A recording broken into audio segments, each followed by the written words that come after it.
Han, napakabait na Jinky talaga ka. Alam mo yon, kahit na ang ihahain mo sa kanya is meatloaf lang, hindi nagre-reklamo yan. Wow! Pakitang tao!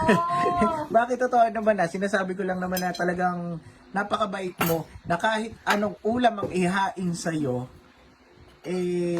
yan ang kakainin mo. Talaga Tama? ba? Hindi, totoo naman talaga di ba? Talaga ba?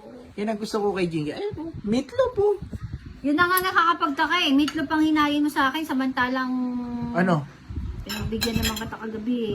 Hindi Dapat masarap ang ulam ko. Hindi Talaga. Meatloaf Hindi. ang niluto mo sa akin. Hindi, ang gusto ko lang sa'yo, bilang asawa, never kang naging maarte. Ay, hindi talaga. Kahit kung ano yung nakahain dyan, yon ang kakainin mo. Gusto ko lang naman ipagmalaki ko yan sa kanila. Talaga ba?